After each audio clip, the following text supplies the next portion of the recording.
Hello প্রিয়স, আসসালামু আলাইকুম।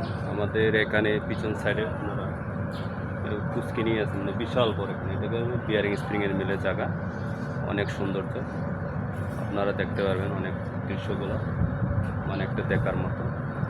একটু সামনের দিকটা এগিয়ে যাই আমি। মানে দেশ গ্রামে তো অনেক কিছু আছে, দেখা যায়, আপনারা দেখতে পারবেন। আপনার দেখার মতো একটা দৃশ্য, আম গাছ, কাঁঠাল গাছ, সব কিছু আর কি।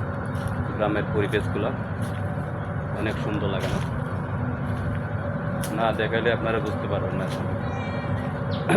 দেখেন আপনারা অনেক কিছু, মানে এটা অনেক পুরনো আর কি। বেয়ারিং স্প্রিং এখানে আজকের দিকে না, এখানে আপনার গার্মেন্টসের সুতার কাপড় এসব মানে সব কিছু এখানে গার্মেন্টসের আপনাদের সব কিছু পাওয়া যাবে। গার্মেন্টসের সুতা কাপড় তৈরি হয় এখানে আর কি। কাপড় তৈরি হয়ে এখান থেকে বিভিন্ন গার্মেন্টসে যায়, এখান থেকে চলে যায়। এই জায়গা থেকে আপনার সারা বাংলা বলতে সারা বাংলাদেশে যায়। এখান থেকে যত গার্মেন্টসের কাপড় এখান থেকে, মানে সুতার থেকে সুতা আসে, সুতা থেকে কাপড় তৈরি করে তারপরে বিভিন্ন জায়গায় বিভিন্ন গার্মেন্টসে এখান থেকে মানে শিপমেন্ট করা হয়। এই জায়গার থেকে আপনারা আসলে পারবেন এই জায়গাতে।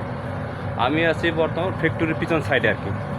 আমি যেখানে চাকরি করি এটা ফ্যাক্টরির পিছন সাইডে কিন্তু একটা পাশে পুষ্কিনি, মানে পুষ্কিনিটা কিন্তু আপনারা দেখলে বুঝতে পারবেন যে কি একটা সুন্দর লাগে গ্রামের পরিবেশগুলো আর কি। মানে এটা গ্রামের সাইড আর কি। এটা সম্ভবত নারায়ণগঞ্জ এলাকার মধ্যে পড়েছে এটা এলাকাটা। আমরা এখানে বর্তমানে আছি, এই জায়গাতে চাকরি করি।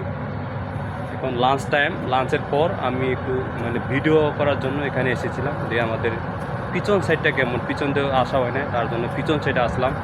পিছন সাইডের দৃশ্যগুলো আপনাদের দেখানো, মানে কি সুন্দর যে একটা, এগুলো দেখানোর চেষ্টা করছি। আপনারা দেখতে পারবেন অনেক সুন্দর লাগে না? পিছন সাইড কিন্তু অনেক সৌন্দর্য লাগে, তাই আপনারাও দেখেন অনেক সুন্দর লাগে না? মানে কি ভিউস, আম গাছ, কাঁঠাল গাছ, বিভিন্ন জাতের গাছপালা আছে, অনেক সুন্দর লাগে। ওইখানে আপনাদের কলা গাছ আছে, তারপর সে আছে নারকেল গাছ আছে, অনেক কিছুই দেখা যায় এই জায়গাতে, কিন্তু অনেক সৌন্দর্য লাগে না? মানে গ্রামের, আমরা তো শহরে থাকি বেশি, তার জন্য গ্রামের যে একটা কিছু একটা বুঝি না, কি সুন্দর লাগে। আচ্ছা, গ্রামে আসলাম একটু, মানে সুন্দর লাগে গ্রামের পরিবেশ।